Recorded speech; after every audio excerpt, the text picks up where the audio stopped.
welcome to lockdown lesson number 2. First of all, I hope you're all continuing to stay safe and healthy. Thank you for all the fantastic feedback I've received from lesson number 1. I hope that new chipping setup is working for you. Today, before we go any further, I just want to say, before I get any sarcastic comments from Paul Merritt, that these legs don't get out very often and they are as white as out-of-bound posts, so I just want to clear that up first.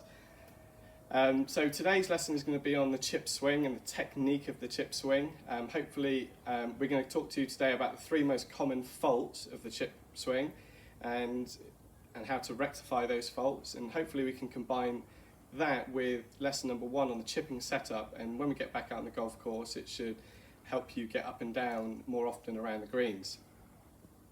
So fault number 1 that I often see around the greens is poor body position at impact. So the first lesson we talked about the setup position being your setup position and impact position. So that means when we actually strike the golf ball, we need our body in that same position. But what I often see is when people start making the chip swing, we see 2 things. Is 1, this right shoulder falls down, and then 2, all their body weight transfers onto their back foot. So what this causes is the downswing to be too shallow, meaning the low point is going to bottom out too soon and catch the ground. If that catches the ground, 2 things can happen. On firm ground like we've got here, the club is going to bounce and potentially thin or even top the shot. On soft ground, it's just going to make you dig in and catch the ball a little bit heavy or fat, as we would know it as. So what we need to do is really concentrate during the chip swing itself, once we get set up, is keeping these shoulders as neutral as you can and trying to keep that 60% on that left side. Okay, so what we want to avoid is what I just explained, that right shoulder dropping and all this weight falling back on the right leg. So that means the impact you're going to bottom out about here, which is going to either thin or fat the ball. We need to really concentrate on keeping these shoulders as level as possible during the swing and keeping that weight on the left side. Okay, so here's an example. So fault number 2 is one you're probably all familiar with, is too much use of the wrists back and through. So that means the club is working too independently, which is going to cause very inconsistent strikes and therefore distance control. If you think about it, if you're striking the ball on the club in different locations, from the leading edge to the top, toe and heel, the ball's going to come off at different speeds each time, which means your distance control is going to be poor as well. So what tends to happen is people going back, they keep the body dead still, and all they're doing is just using their wrists, hinging the club too much, which is causing those poor strikes. So the wrists are just working far too actively.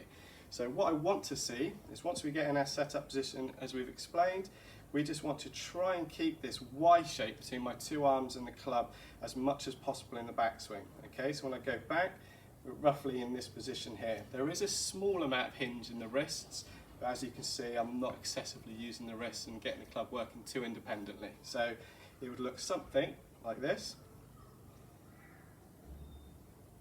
And the final fault I often see is people stop turning. Okay, so what we often see from people is that they make the backswing, and as they swing through, they either do 2 things: they just let the club swing through on its own, or they just simply decelerate and stab the ball. So it looks something like that. Okay, so what we want to see is, in the backswing and through swing, is you're always turning your stomach. Think of a laser beam from the top of the club here into the stomach, and that laser beam needs to be pointing at the stomach the whole way through the swing.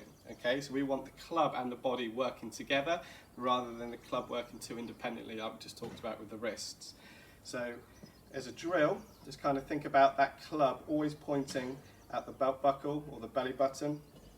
So when we go back, you can see a small turn here, that club's still pointing at my belly button, and as I swing through, I'm still getting that club pointing at my belly button here. So I'm always keeping the speed going. So it's going to avoid those stabs, and it's going to avoid the flicky wrist, because that laser beam is now no longer pointing at your belly button. Okay, so it looks something a little bit like this. As you can see, the butt of that club is still pointing right at my belly button, although I've just broke next door's fence. Okay guys, I'm just going to leave you with a drill that's really going to help that person who feels that they're the ones who falls back, drops the right shoulder, gets the weight on their back foot, or the golfer that kind of stands there and feels like they use their wrist too actively. So simply, as you can see here, use an alignment stick. Don't use a club to begin with.